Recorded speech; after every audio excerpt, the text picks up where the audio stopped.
तुम लोग को पता है श्रीलंका के झंडे में जो शेर के हाथ में तलवार है वो क्यों है? क्यों है? तुम लोग को नहीं मालूम? नहीं मैं बताता हूँ। पता। आज से 200 साल पहले श्रीलंका के एक राजा को ना शादी करने का था। अच्छा। हाँ, तो उसने अपने वजीर से कहा कि मुझे दुनिया की सबसे खूबसूरत लड़की से शादी करनी है। तो उसका वजीर जो है पूरी दुनिया घूम के 600 खूबसूरत लड़की राजा के आगे लेके आ जाता है। अरे वाह। हाँ, अब राजा के आगे लाता है तो राजा टेंशन में आ जाता है, बोले यार 600 लड़की वो भी खूबसूरत, उनके आगे दूध अगर रख दो तो दूध भी पानी है। तो वो ये सोचता है कि मैं इन 600 से शादी कैसे करूँगा। अब ये टेंशन में रहता है क्योंकि अगर 600 से शादी कर लेगा तो वो कर कैसे क्या कर पाएगा।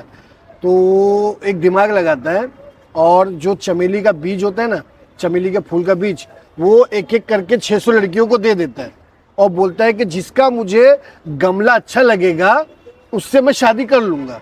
ठीक है, वो लड़कियों को बोलता है और बोलता है कि मुझे 1 साल के बाद मिलना सब, यानी एक एक बीज दे के उन लोग को बोलता है कि 1 साल के बाद मुझसे मिलो और जिसका मुझे गमला अच्छा लगेगा मैं उससे शादी कर लूँगा। तो 1 साल गुजर जाता है। 1 साल गुजरने के बाद वो 600 रानियाँ यानी लड़कियाँ वापस आती हैं, सब एक से एक गमले लेके। सबके पास एक से एक बेहतरीन गमला रहता है। 599 के पास बेहतरीन गमला रहता है और एक के पास नहीं रहता है। तो अब राजा सोचता है कि यार ये 599 के पास तो गमले हैं अच्छे अच्छे, ये एक के पास क्यों नहीं है। तो राजा उसके पास जाता है और पूछता है कि भैया सबने तो गमला लाया, तुम गमला क्यों नहीं लाए।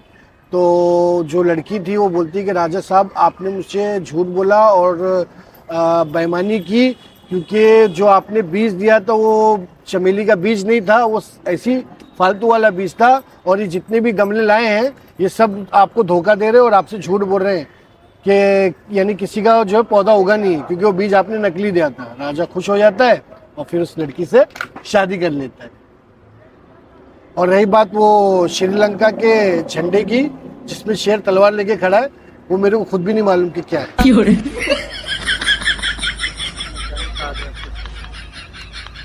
क्या हुआ, सर दर्द हो रहा है क्या? ओए, सर दर्द हो रहा है क्या? क्या हुआ? इतना टाइम के बाद में बोलता हूँ मालूम नहीं। तलवार झंडा श्रीलंका